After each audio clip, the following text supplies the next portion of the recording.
আজকে 2 বছর পর বাড়ি যাচ্ছি, আমার বউ আমার দেহে পুরো খুশি হয়ে যাবে।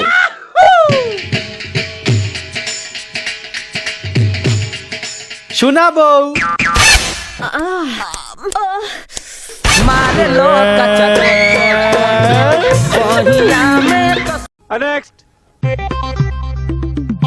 কি ব্যাপার, তোমার রান্না করতে এত দেরি হলো?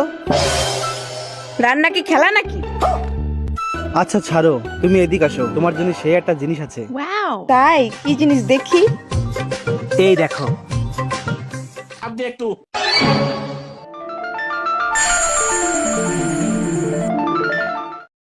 সুষা, বলের ভাতা। I am sorry, Babu. তোমার বাবা তো আমাদের সম্পর্ককে মেনে নেবে না, তাই এই বিষ খেয়ে আমরা দুজন আজকে মরে যাবো। নাও, আমি বিষ অর্ধেকটা খাই নিছি, অর্ধেকটা তুমি খাই নাও। আমি খাবো না বিষ, আমি বাঁচতে চাই। তুমি আমাকে না শুনে কেন খেয়ে নিলে বিষটা?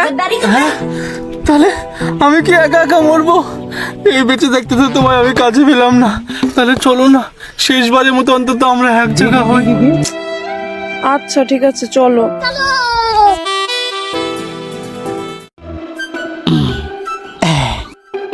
এইবার তোমার পেটে বাচ্চা আসবে, আর তোমার বাবা তোমাকে আমার হাতে তুলে দিতে বাধ্য হয়ে যাবে।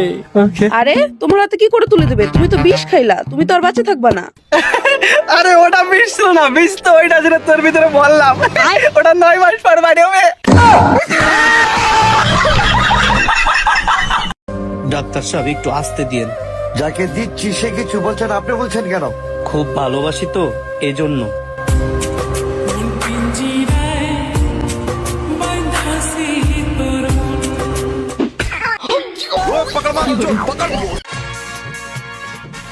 দাদা, একটা ভালো দেখে প্রোটেকশন দাও তো, গার্লফ্রেন্ডকে গিফট দেবো। আচ্ছা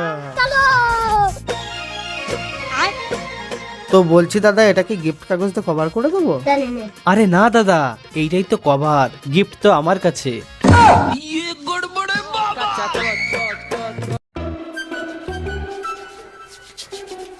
এই সিঁদুরটা একটু পরিয়ে দাও তো। সিঁদুর আবার পড়া দিতে হবে নাকি? একা একা পড়ে নাও।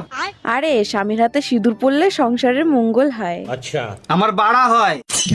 তোর একবার সিঁদুর পড়ায় আমার যে গো আমারা গেছে, আর পড়াবো আমি সিঁদুর?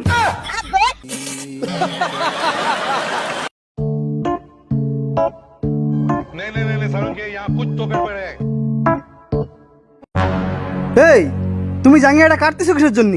কাটবো না তো কি করবো? ওই জায়গায় চাপ খাই খাই তোমার মেশিনটা ছোট হয়ে গেছে। মেশিনের ওই জায়গা মতন গাড়িটা ফাঁকা করে দিচ্ছি, এখন থেকে মেশিনটা খোলা থাকবে না, হাওয়া বাতাস খেয়ে বড় হবে না। क्या सोच है रे तेरी?